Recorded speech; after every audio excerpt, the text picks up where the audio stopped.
awang na laipu henga subscribers noman moilanda hanyu islam chaya damnang tinyo dumana chaya ana singa yalak chinese Kahtoknyu Ngaolan atam hakaya penang. Naga People's Front NPF Party lane General Convention come 61st Foundation Day mani hardwong Capital Cultural Hall Kohima me chamyangki. Hado jam butai siang me 6-point resolution etop ne myang buyo me naga political solution mamser taulak chingna jamlak ana monga yapu iyangki. Dr. Zozole NPF President na tuilinge ngopu me bu laklak ane. Apong ponganara NPF President 2024 to 2028 wang piang chingna lilak hadawo hadoba jambu me singa tambu Ngaolan chadamnang.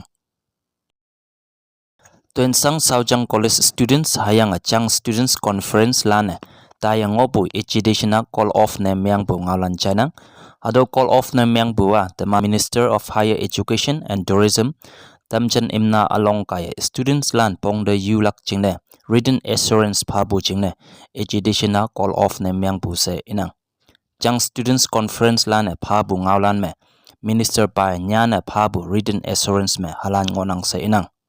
Number chame College Science Laboratory 2023 financial year me wang upgrade ne myang lak se yang ngonang se inang.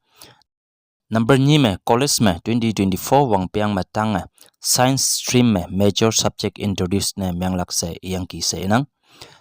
Number 5 October 20 me phabu ki college principal la deployed ne myang lak yang ki. Number 3 me college passes lan yewang yungoi bua November likyang akim yikhama soft ne myang lak se yang ngonang se inang. Number 5 me teaching staff lan yewang yungoi bua ngoi klak hipak ma phalak se yang ngonang se inang. Adolan chan bu dang ma education 21st October ma wang call off ne myang bu Ngaolan chadamnang. Sa teman moilana singa yalak ngauja sayong putak hetena teman chu yitik okpu chingna ngai bu ngonang.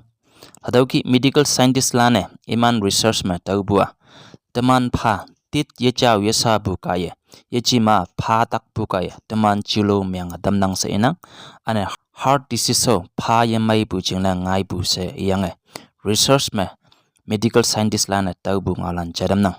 Hami ibukie teman chu yitik ok pu chingne oral cancer ki bu diabetes ki bu hayang alau tak heden lan ngai bu ngonang. Taukai moilane teman chu hai pha chausa anglak chingna ngang hau se ibu Ngaolano chadamnang.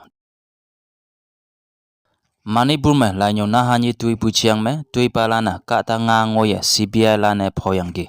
Hapoi sa da ngoya ma pu mang man tau pu chingne Manipur sokola ne November 5 sau me mang hako taulak bongbong se iyang Manipur government da kangbu ngau chanang.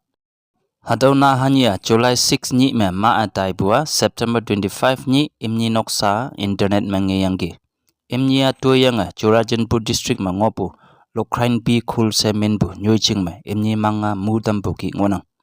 Tui balan adam CPI lane phoyang ngonang.